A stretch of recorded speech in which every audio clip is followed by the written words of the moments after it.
Atos dos Apóstolos, capítulo 1.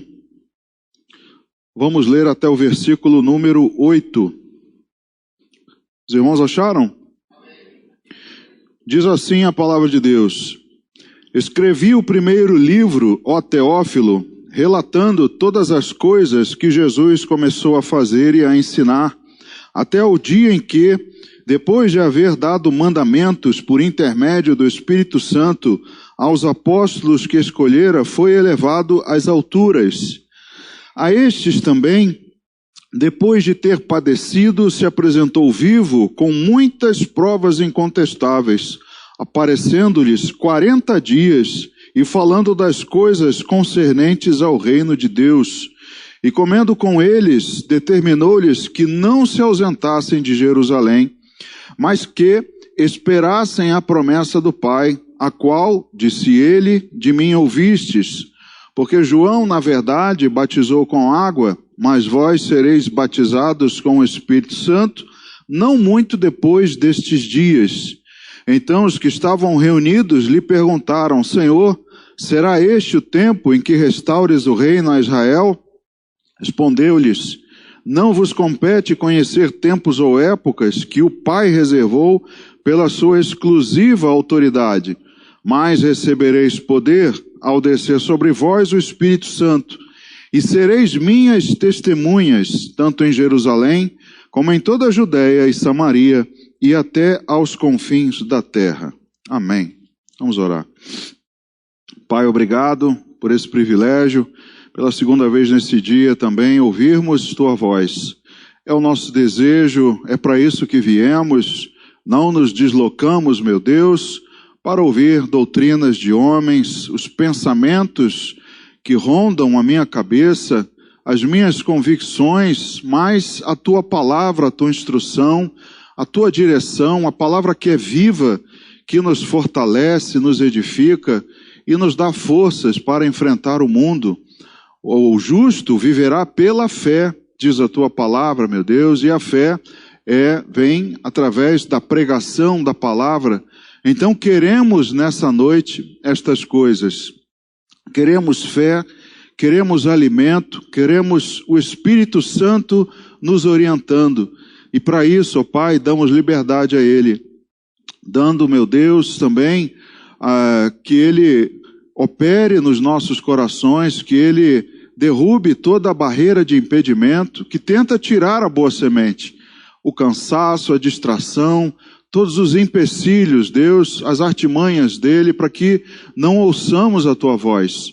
E para isso, Deus, coloco minha vida nas tuas mãos, para que eu seja o teu instrumento. Que o Senhor me conceda a graça, poder, unção, misericórdia, para que eu possa ser o teu mensageiro nessa noite. Assim, oramos juntos e te agradecemos em nome de Jesus. Amém. Podem sentar, irmãos. Queridos, vimos aqui nesse texto em que Lucas escreve a Teófilo. Ele começa dizendo que o primeiro livro, que é o Evangelho que leva o seu nome, no Evangelho de Lucas, é também um relato a Teófilo das coisas que Jesus havia feito, e é aqui que ele diz, né? É o relato que ele faz. E aqui, logo no início, ele diz a Teófilo que Jesus havia feito uma promessa. Você leu aqui comigo, né? Que ele fez uma promessa aos apóstolos, aos discípulos, dizendo que eles esperassem, que eles seriam revestidos de poder. As promessas de Jesus ao seu povo, para que eles então pudessem testemunhar. É o que está dito aí no verso 4, que esperassem a promessa do Pai.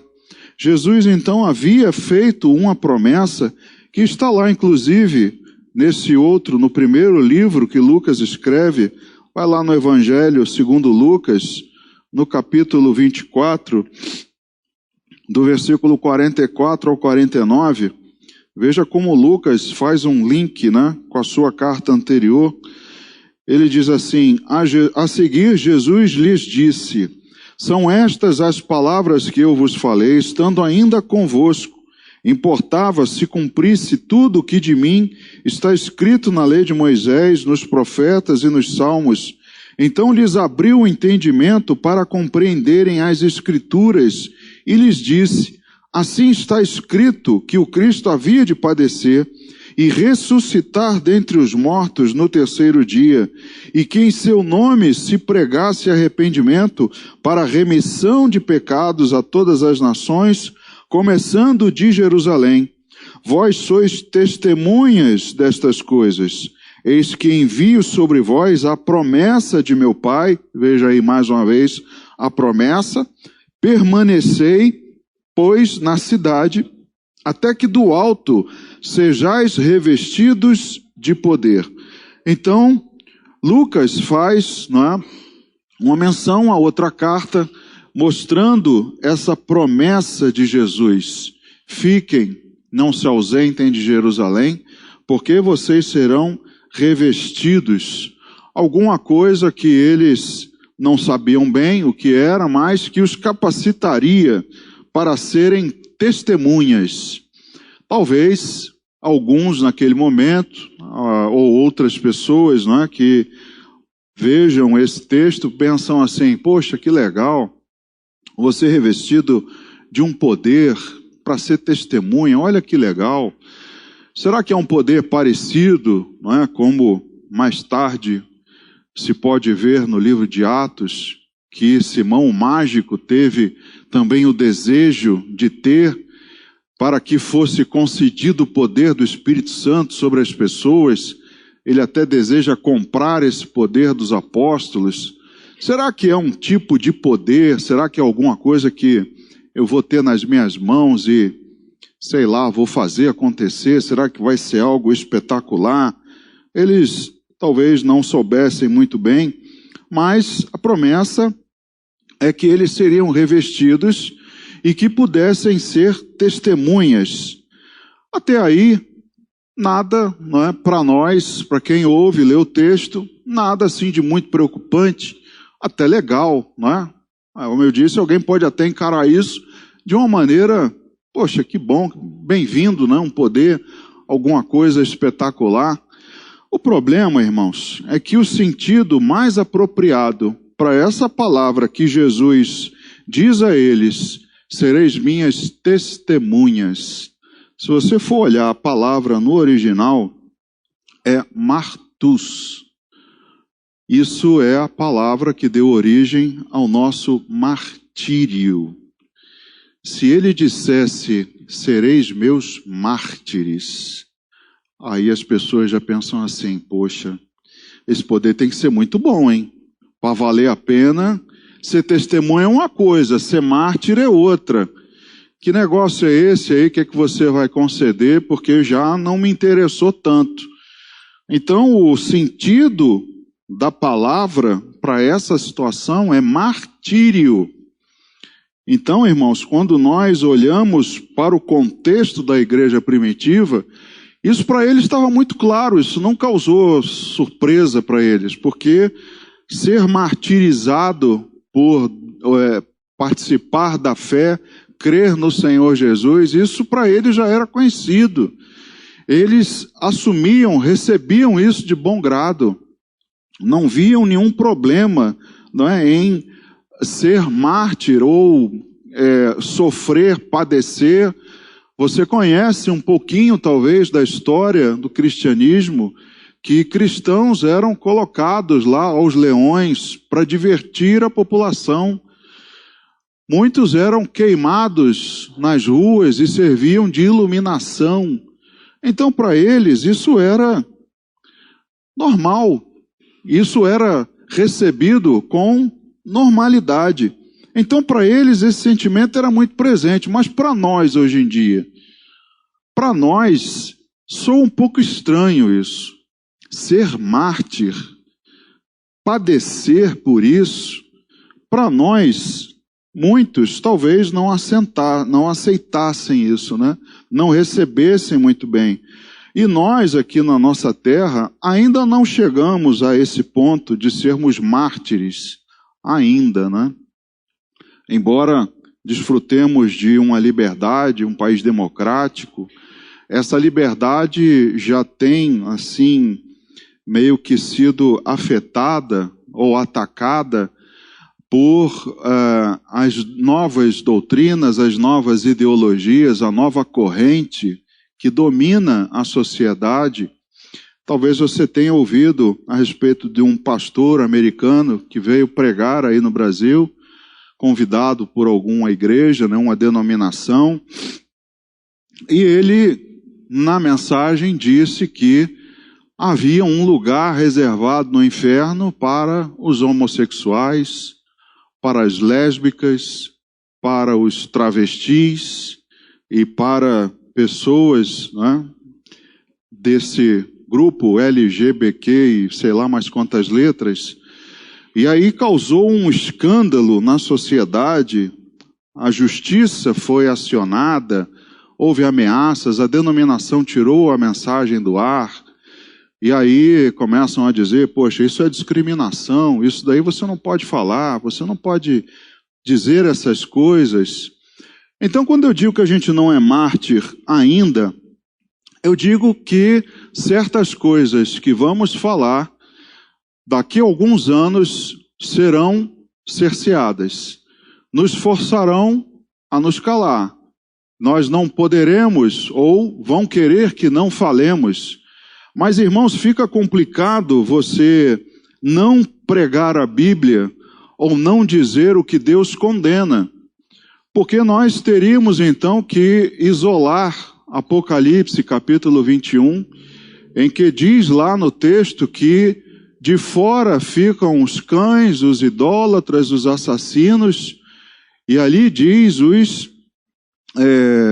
a palavra me fugiu, mas são os impuros, né, a palavra, mas esse impuros é a libertinagem.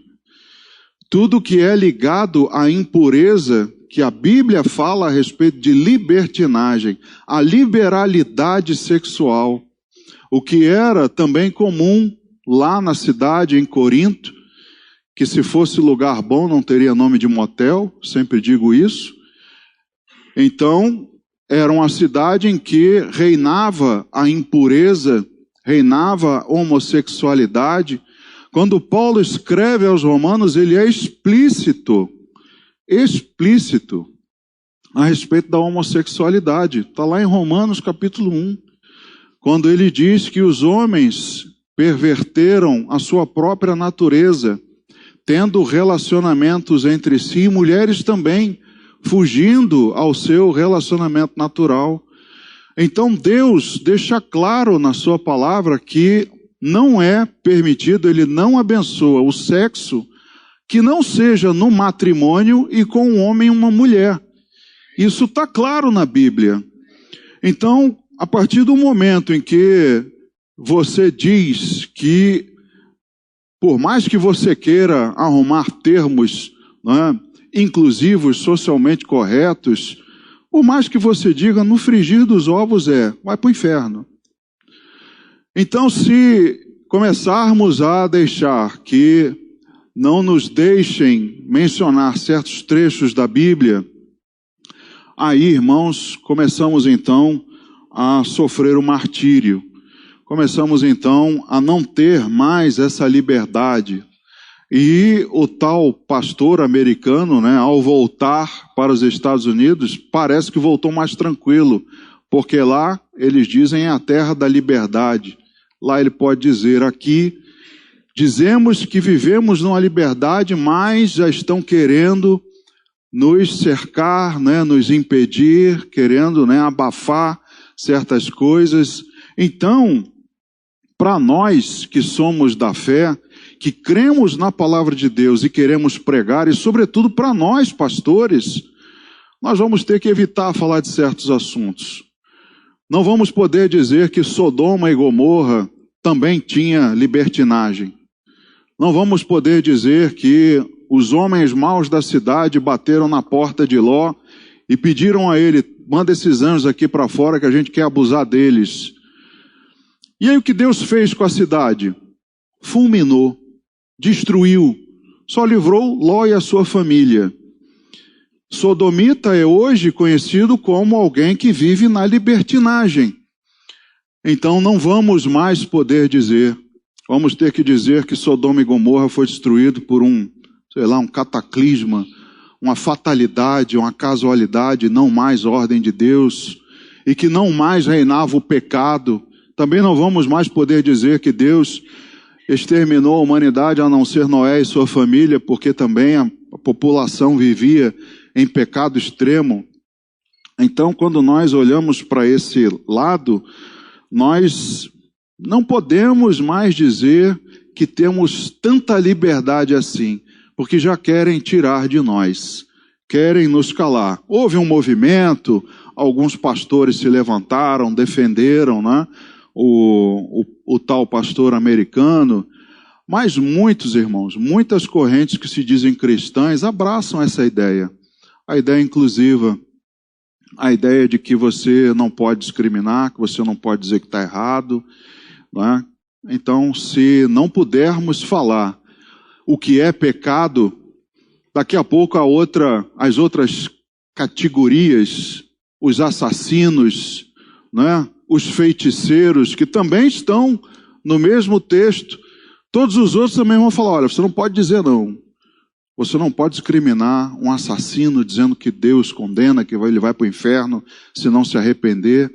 Então, irmãos, essas coisas vão acontecendo aos poucos. E também não vá pensando que é culpa da esquerda. Não é culpa da esquerda e da direita, porque esse movimento vai acontecer, esteja lá quem esteja no poder, seja de esquerda, direita, isso é algo mundial, é algo que a Bíblia, né, já nos mostra. O ministério do anticristo já opera, ele não se manifestou ainda, mas o ministério dele já opera. Então são essas coisas que nós vemos por aí. Então tudo isso está dentro do contexto de ser testemunha, ser um mártir, porque nós daqui a pouco já não vamos mais poder falar. Isso é, de certa maneira, um martírio.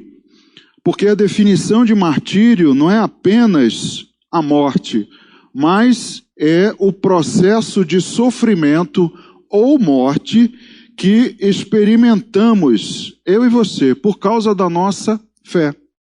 Isso é ser mártir, isso é ser martirizado. Também, para o contexto deles, morrer.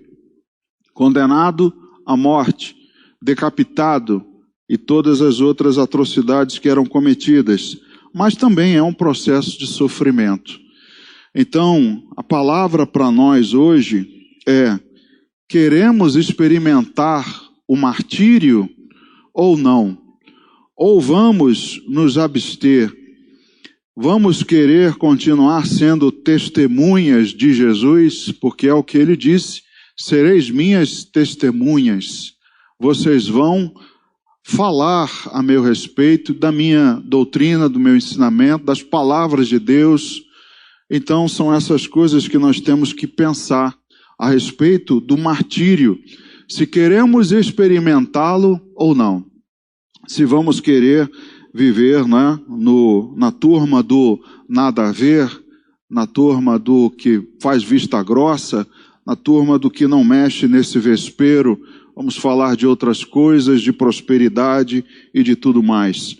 Então, olhando para isso, para esse texto e para esse assunto, a testemunha que somos nós está comprometida com aquilo que diz. É diferente de como no mundo acontece, não é? Uma testemunha, alguém que presenciou algum crime, alguma coisa, ela vai lá e ela até se compromete com o que diz. Ela assume que aquilo é verdade.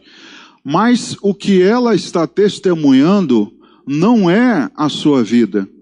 Você pode ser testemunha ocular de um assassinato, mas você não é um assassino, aquilo não faz parte da sua vida. Você não é um deles. Então, ser testemunha no mundo não é estar comprometido com o ato em si, com, sim, o que você viu, com o seu relato. Mas para nós, cristãos, isso não cola. Porque não tem, no âmbito da fé, como dissociar a testemunha do testemunho, entende? Você que é cristão, você vai testemunhar as palavras de Jesus, mas você está comprometido com aquilo. Não é apenas relatar o que você viu, como Lucas. Lucas faz um relato para Teófilo 2, mas Lucas estava comprometido com aquilo que ele estava escrevendo. Teófilo, eu estou te escrevendo, estou te relatando, mas isso aqui é o que eu vivo. Isso aqui é o que eu creio, eu estou compromissado com isso. Então, ser testemunha de Jesus não é a mesma coisa de ser testemunha no mundo. Abra lá o Evangelho de João, um pouquinho antes aí de Atos, lá no capítulo 15. João, capítulo 15, leia até o verso 7, o que Jesus diz para nós a respeito da videira. Ele diz assim: eu sou a videira verdadeira e meu pai é o agricultor. Todo ramo que estando em mim não der fruto, ele o corta, e todo o que dá fruto limpa, para que produza mais fruto ainda. Vós já estáis limpos pela palavra que vos tenho falado. Permanecei em mim e eu permanecerei em vós. Como não pode o ramo produzir fruto de si mesmo, se não permanecer na videira, assim nem vós o podeis dar, se não permanecerdes em mim. Eu sou a videira, vós os ramos. Quem permanece em mim e eu nele, esse dá muito fruto, porque sem mim nada podeis fazer. Se alguém não permanecer em mim, será lançado fora, à semelhança do ramo, e secará, e o apanham, lançam no fogo e o queimam. Se permanecerdes em mim, e as minhas palavras permanecerem em vós, pedireis o que quiserdes e vos será feito. Então Jesus fala a respeito dele ser o nosso suprimento, a nossa fonte. Nele nós somos capacitados, não é? Por isso que ele disse: esperem até que vocês sejam revestidos de poder. Porque sem mim, vocês não vão poder ser testemunhas. Sem a capacitação que Deus vai dar a vocês, vocês não podem, não vão conseguir. E ele então continua dizendo que a videira, nós precisamos permanecer nela para darmos fruto. E se dermos, ele vai cuidar de nós, podar às vezes para que a gente produza mais fruto ainda. E ele inclusive diz: se não permanecer nele, será lançado fora e lançado no fogo o queimam. Então já tem que tomar cuidado quando falar com esse trecho, porque se disser que não está em Jesus, o fogo remete ao inferno. E aí você já, né, assim, não, peraí, não fala essas coisas, porque quem não é de Jesus não pode se sentir discriminado, dizendo que vai para o inferno. Então as palavras de Jesus foram essas: os que não estão nele serão lançados no fogo para serem queimados. Ele diz: se permanecerdes em mim, as minhas palavras em vós, pedireis o que quiseres e vos será feito. Então, eu não tenho como estar dissociado da testemunha, né, ou do testemunho, porque as palavras dele permanecem em mim. Se elas permanecem em mim, e se eu tenho que dar fruto, é fruto como ele me supre, como ele me possibilita, não um fruto como o mundo quer, mas como ele quer. Então, nós como testemunhas estamos comprometidos com as palavras de Jesus. O que dizemos a respeito dele, temos que praticar, temos que dar esse testemunho. Então, não há possibilidade para nós de um falso testemunho. Se você olhar na Bíblia, lá em Êxodo, capítulo 19, se não me engano, onde é mencionado os mandamentos, os irmãos sabem qual é um dos mandamentos que fala a respeito de testemunho? Não darás falso testemunho. Nós não podemos, é mandamento de Deus, nós não podemos dar falso testemunho. E o falso testemunho era veementemente condenado no Antigo Testamento, isso é um princípio de Deus, não caducou, porque os irmãos sabem também que alguém poderia ser condenado, até morto, pelo testemunho de 2 ou 3 pessoas. Então, não poderia haver um testemunho falso, porque aquela pessoa poderia ser condenada à morte. E na Bíblia aconteceram casos também. Quando você olha para Jesus sendo levado ao Sinédrio, você vai ver lá que os fariseus buscaram falsas testemunhas. Logo eles, tão conhecedores da lei, tão rigorosos com os outros, mas eles mesmos descumpriram os mandamentos porque buscaram falsas testemunhas para acusarem Jesus. Então, para nós, não tem possibilidade de falso testemunho, irmão.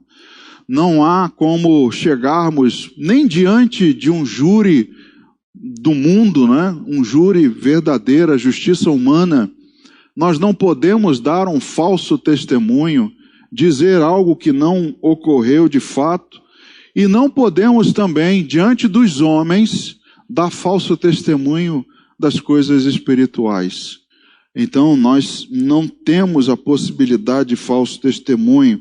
Um exemplo claro que está na Bíblia é a respeito do que se requer de um bispo ou até mesmo de um diácono, né?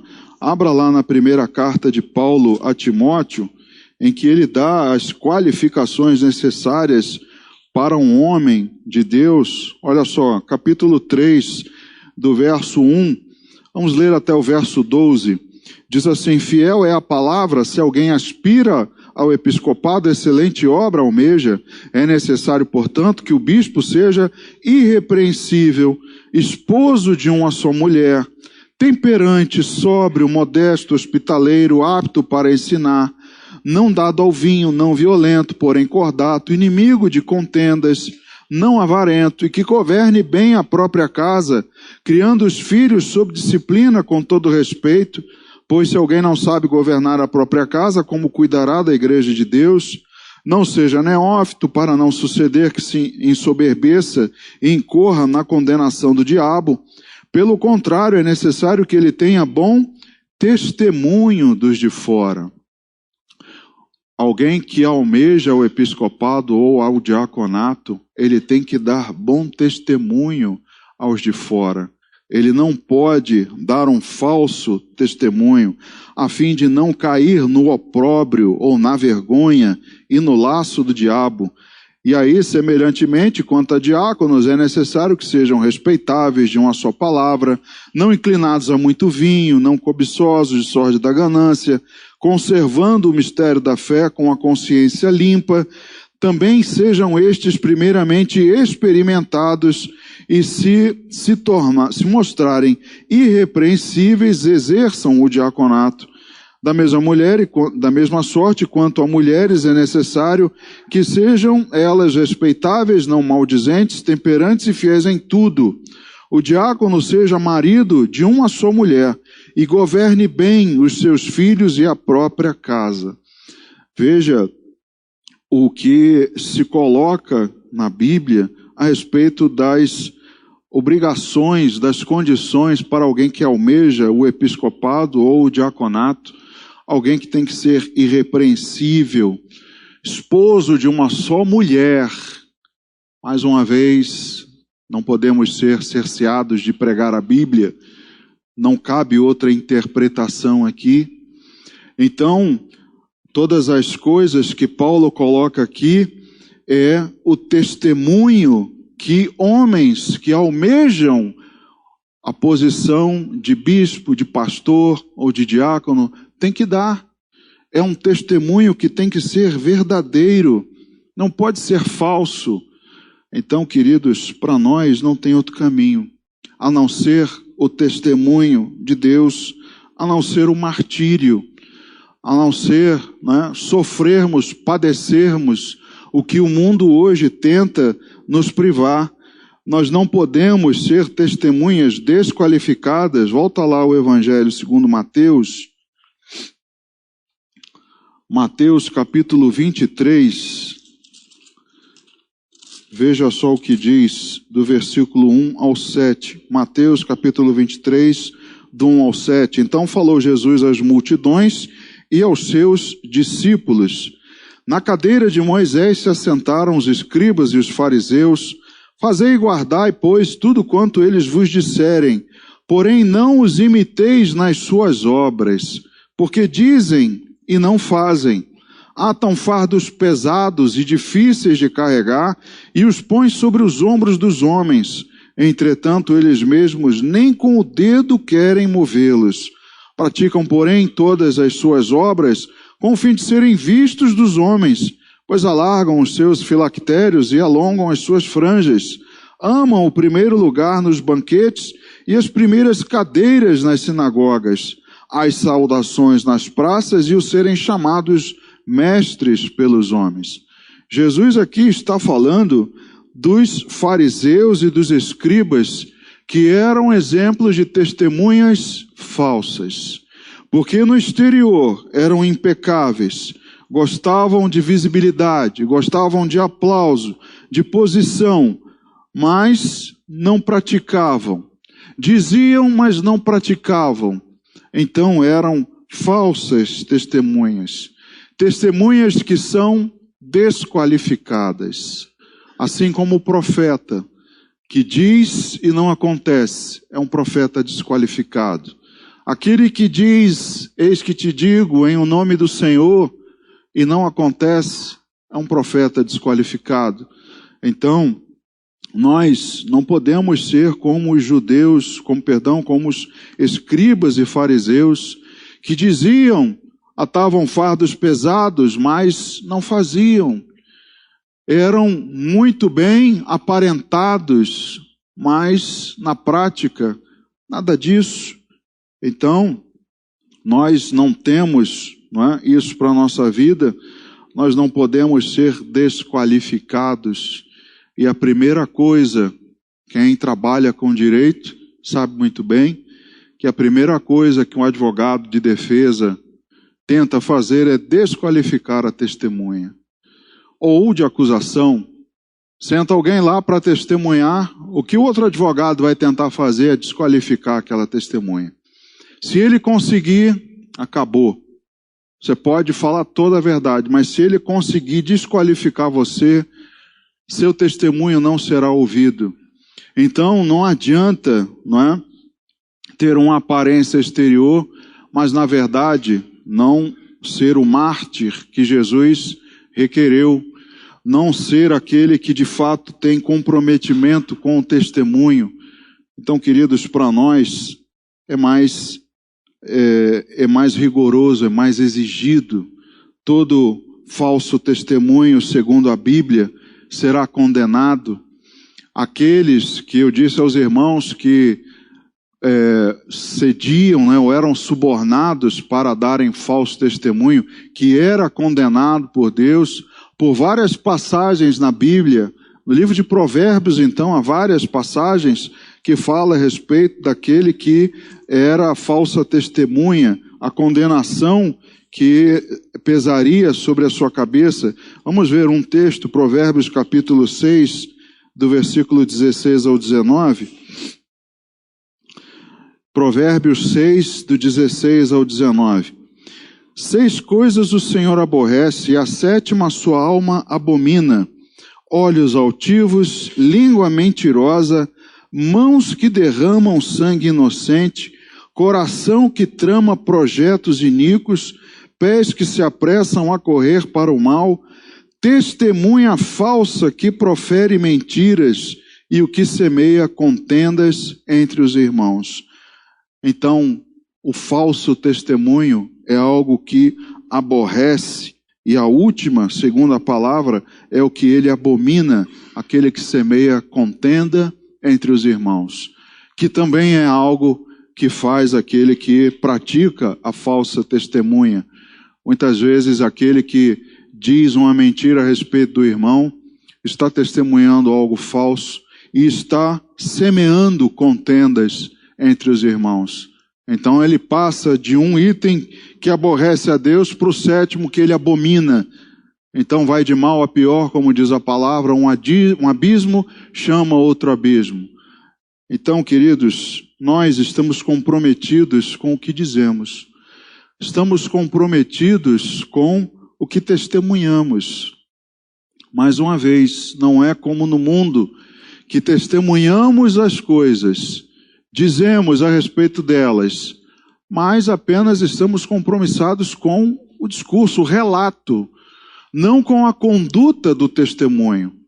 Para nós o rigor é maior. Além de sermos testemunhas, também temos um compromisso com aquilo que dizemos. Então, para nós é muito mais rigoroso. Ser testemunha ou ser mártir traz consequências. Depois da salvação, a mais imediata é a separação de todo o resto. Ainda em Mateus, lá no capítulo 10, veja o versículo 34 ao 37, de Mateus capítulo 10. Diz assim: não penseis que vim trazer paz à terra. Não vim trazer paz, mas espada.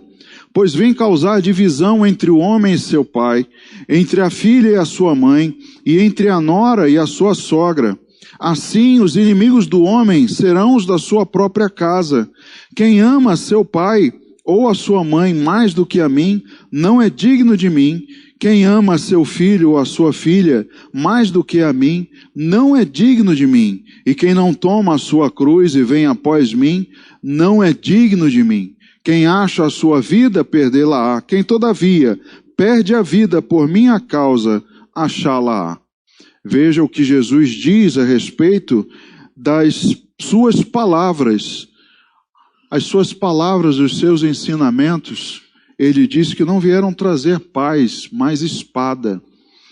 Muitas vezes, quando nós começamos a ter compromisso com aquilo que testemunhamos, trazemos divisão, começamos a desagradar algumas pessoas, porque passamos a dizer está errado, isso Deus condena, a sua prática é condenável diante de Deus. Se você permanecer e não se arrepender, você será lançado no lago que arde com fogo e enxofre.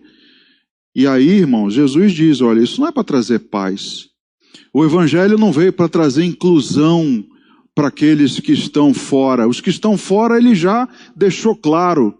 Fora ficarão os cães, os idólatras, esses todos. Então ele não veio trazer paz, não veio trazer, não, vamos reunir todos, vamos trazer num discurso inclusivo, politicamente correto. Jesus não disse isso aqui, ele veio trazer espada.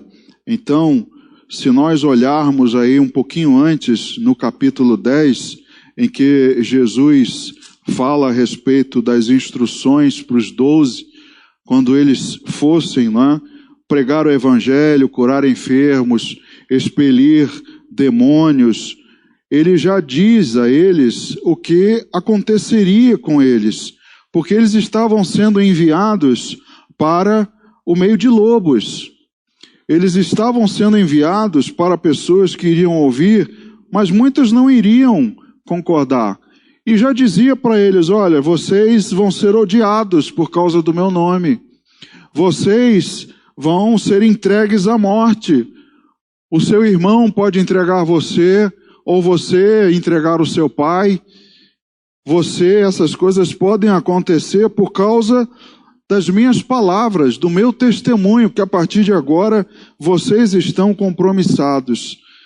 E aí ele começa a explicar aos discípulos, e por fim ele diz aí o texto que nós lemos. Então, o envio dos 12 mostra as consequências do testemunho, as consequências do martírio, as consequências do compromisso com o relato, com o testemunho. Então há consequências para nós. Nós devemos encarar a sociedade assumindo essa nossa posição. Nós devemos ter consciência de que o nosso compromisso com as palavras de Jesus vão trazer sobre nós desconforto, vão trazer sobre nós condenação. Muitos vão tentar nos calar, vão tentar calar você. Foram as palavras de Jesus: vocês vão sofrer por causa do meu nome. Vocês serão odiados. Se odiarem vocês, quanto mais odiarão a mim, que os enviei. Então, para nós, nos resta encarar esse martírio, encarar essa sociedade que tenta a cada dia mais nos vender um estilo de vida que eles querem que seja normal, mas que nós precisamos perseverar, como diz a Bíblia, batalhar diligentemente pela fé. Veja aí, primeira carta aos Coríntios, capítulo 4, do 9 ao 13. Olha só as palavras de Paulo a essa igreja lá em Corinto. Ele diz assim: porque a mim me parece que Deus nos pôs a nós, os apóstolos, em último lugar, como se fôssemos condenados à morte, porque nos tornamos espetáculo ao mundo, tanto a anjos como a homens. Nós somos loucos por causa de Cristo, e vós, sábios em Cristo, nós fracos e vós fortes, vós nobres e nós desprezíveis. Até a presente hora sofremos fome, sede, nudez, e fomos esbofeteados, e não temos morada certa, e nos afadigamos trabalhando com as nossas próprias mãos. Quando somos injuriados, bendizemos; quando perseguidos, suportamos; quando caluniados, procuramos conciliação. Até agora temos chegado a ser considerados lixo do mundo, escória de todos. Veja a posição que Paulo diz dos apóstolos em relação ao mundo, por causa do seu testemunho, por causa das suas palavras. Estamos dispostos, estamos prontos a assumir isso para a nossa vida? Estamos então querendo realmente isso? Queremos de fato ser testemunhas ou mártires, no sentido de que teremos sobre nós um sofrimento por causa da nossa fé, por causa do nosso posicionamento? Estamos dispostos a seguir as palavras de Jesus, compromissados com o testemunho? Há uma mudança radical na escala de valores, irmãos. Veja o que está dito por Paulo lá na carta aos Filipenses, no capítulo 3, do verso 4 ao 11. Olha o que Paulo diz a respeito dele mesmo: bem que eu poderia confiar também na carne; se qualquer outro pensa que pode confiar na carne, eu ainda mais. Circuncidado ao 8º dia, da linhagem de Israel, da tribo de Benjamim, hebreu de hebreus, quanto à lei fariseu, quanto ao zelo perseguidor da igreja, quanto à justiça que há na lei irrepreensível. Mas o que para mim era lucro, isso considerei perda por causa de Cristo. Sim, deveras considero tudo como perda, por causa da sublimidade do conhecimento de Cristo Jesus, meu Senhor, por amor do qual perdi todas as coisas e as considero como refúgio para ganhar a Cristo e ser achado nele, não tendo justiça própria, que procede de lei, senão a que é mediante a fé em Cristo, a justiça que procede de Deus, baseada na fé, para o conhecer e o poder da sua ressurreição e a comunhão dos seus sofrimentos. Veja isso, comunhão, participar dos seus sofrimentos, conformando-me com ele na sua morte, para que, de algum modo, alcançar a ressurreição dentre os mortos. E esse é o texto que Paulo diz que ele não acha que já alcançou alguma coisa, mas continua avançando, olhando para frente, para o prêmio da soberana vocação em Cristo Jesus. Então, o que deve haver em nós, que decidimos ser testemunhas, essa mudança radical nos valores. Devemos, como Paulo, considerar tudo perda por causa da sublimidade do conhecimento de Cristo Jesus. Olha, para mim é tudo lixo. Não quero mais nada, né? Eu considero tudo como refúgio, mas para ganhar a Cristo e ser achado nele, não tendo justiça própria.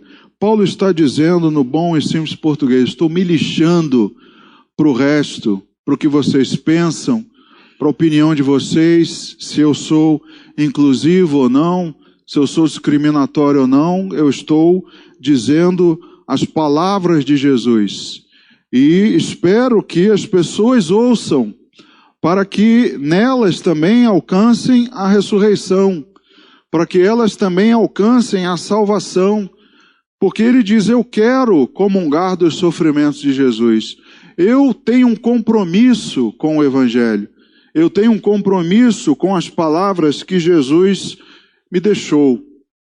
E nós, irmãos, que compromisso temos nós agora diante do mundo, depois que sabemos todas essas coisas? Então o apóstolo Paulo deixa claro que a carne vai militar contra o Espírito a cada dia mais. A cada dia mais, tanto mais quanto o dia se aproxima, maior vai ser a militância da carne contra o Espírito. Mais eles vão tentar nos tirar o poder de pregar, o poder de dizer a respeito de Deus. Também ser testemunha pressupõe o martírio, o sofrimento de muitas coisas. Como já dissemos até agora, ninguém, em primeiro lugar, se dispõe a morrer por algo que não acredita.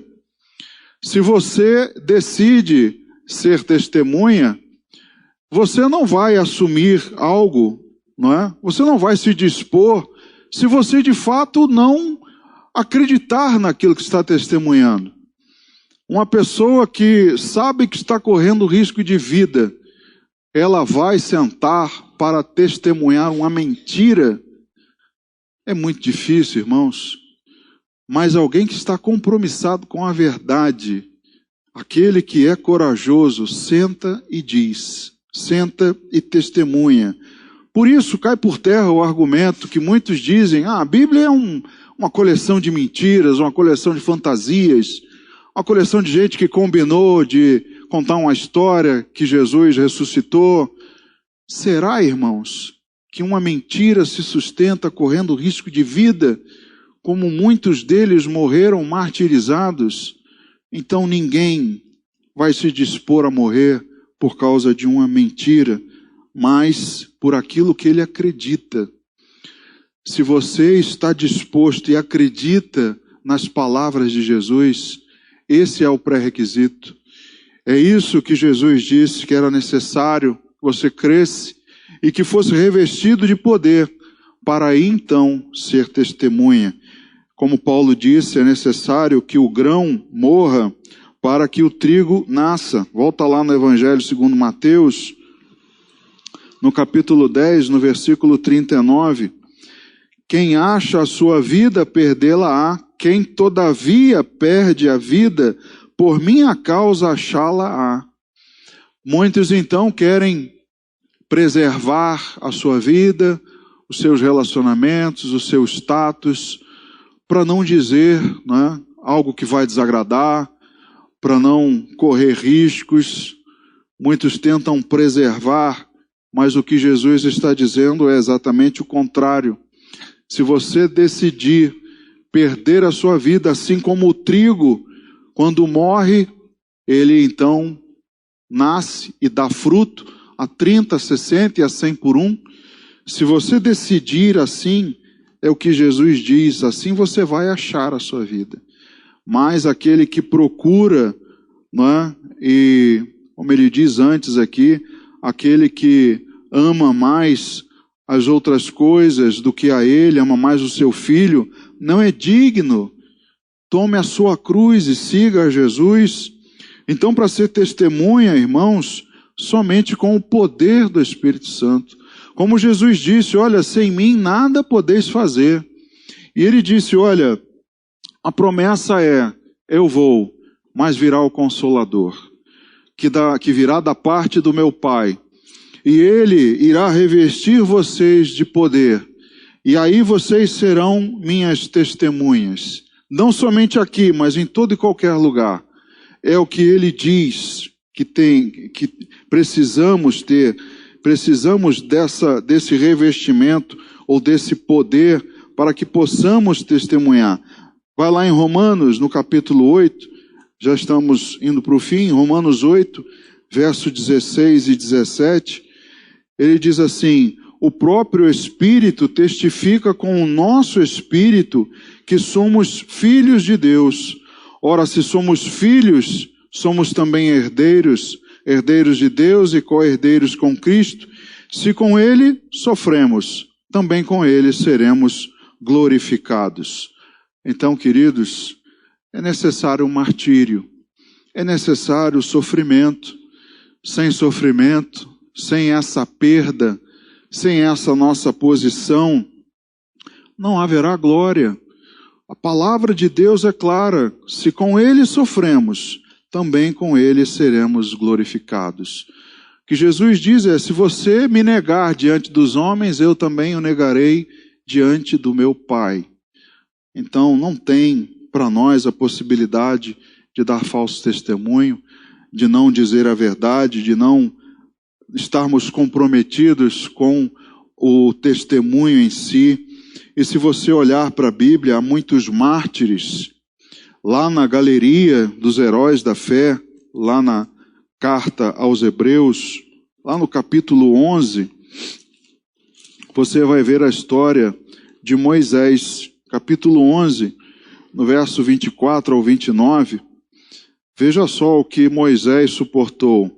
Pela fé, Moisés, quando já homem feito, recusou ser chamado filho da filha de Faraó, preferindo ser maltratado junto com o povo de Deus a usufruir prazeres transitórios do pecado, porquanto considerou o opróbrio de Cristo por maiores riquezas do que os tesouros do Egito, porque contemplava o galardão. Pela fé ele abandonou o Egito, não ficando amedrontado com a cólera do rei, antes permaneceu firme como aquele que vê aquele que é invisível. Pela fé celebrou a Páscoa e o derramamento do sangue para que o exterminador não tocasse nos primogênitos dos israelitas. Pela fé atravessaram o Mar Vermelho como por terra seca, tentando os egípcios, foram tragados de todo. Então ele não ficou amedrontado com a cólera do rei. Queridos, o príncipe deste mundo está furioso, mas o que cabe para nós? O que Moisés praticou? Permaneceu firme.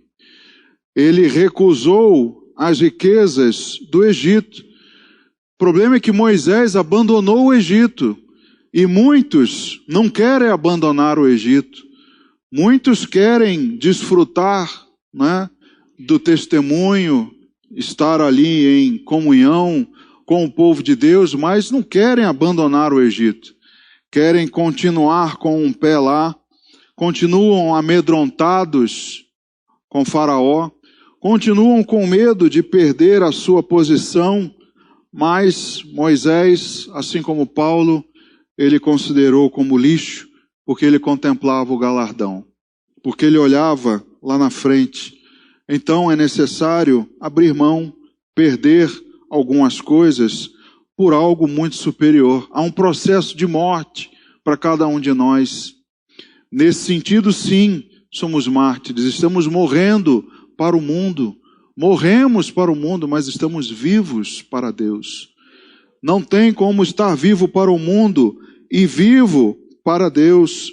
O martírio, ainda em Hebreus capítulo 11, do verso 35 ao 40, ele redunda num bom testemunho. É o que é dito aqui desses heróis. Mulheres receberam pela ressurreição os seus mortos. Alguns foram torturados, não aceitando o seu resgate, para obterem superior ressurreição.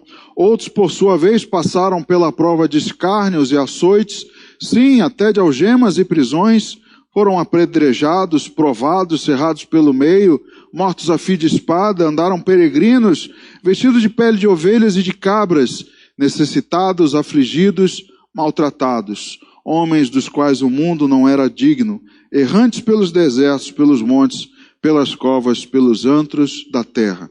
Muitos receberam no seu corpo a consequência da sua escolha, de serem testemunhas. Como eu disse, era sabido deles eles exatamente tinham a noção do que era ser um mártir de Jesus, mas ainda assim decidiram.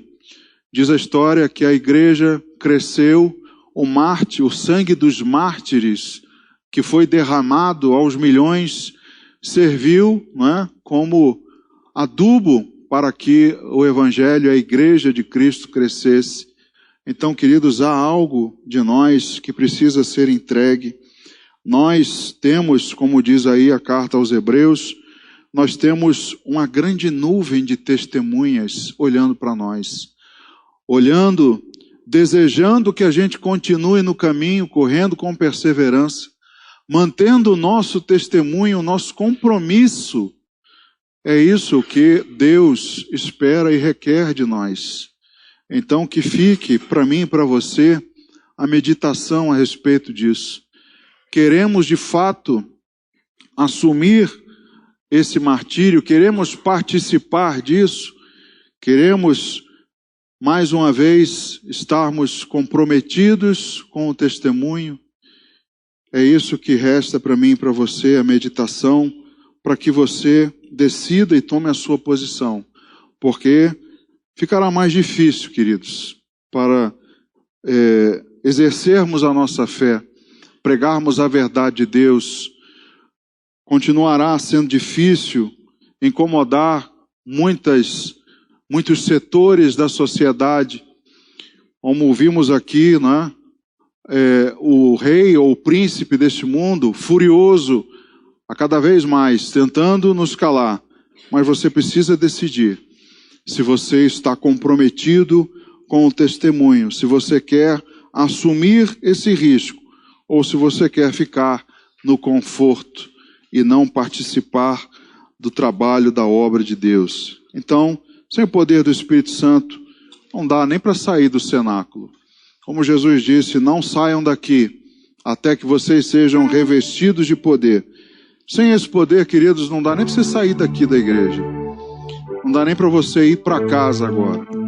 Então, o que você precisa pedir é o poder do Espírito Santo. Senhor, me reveste de poder. Eu quero essa autoridade. Eu quero ser tua testemunha. Muito mais do que ser membro da igreja. Muito mais do que vir aqui num culto de domingo de manhã, ou de noite, ou de quinta-feira. Algo muito mais profundo. Para isso é necessário que você saia do arraial e suporte a vergonha como Jesus suportou, padecendo na cruz por mim e por você. Amém? Pense sobre isso. Vamos ficar de pé, vamos orar e vamos louvar. Ó Senhor, obrigado pelas palavras que ouvimos. Meu Deus, nós sabemos que o Senhor se entregou por nós, sabemos que o Senhor pagou pelos nossos pecados, mas, ó Deus, há sobre nós uma decisão, porque nos foi dado a ordem e a promessa de permanecer até que fôssemos revestidos de poder. Isso já ocorreu, Pai, lá em Atos capítulo 1, lá na igreja primitiva que vem caminhando ao longo dos séculos, sofrendo, padecendo, abrindo mão de muitas coisas, mas em prol do teu testemunho. Ó Deus, e que isso possa falar ao nosso coração de alguma maneira, porque não sofremos como a igreja primitiva sofreu, não corremos o risco de decapitação ao sair daqui porque participamos de um culto, mas de certa maneira iremos sofrer constrangimentos, irão querer cercear, meu Deus, o nosso direito de expressão e de fé, mas que cada um de nós possa tomar a decisão definitiva. Fala ao nosso coração, meu Deus, fala à tua igreja, para que nós continuemos nesse propósito. É a nossa oração que fazemos em nome de Jesus.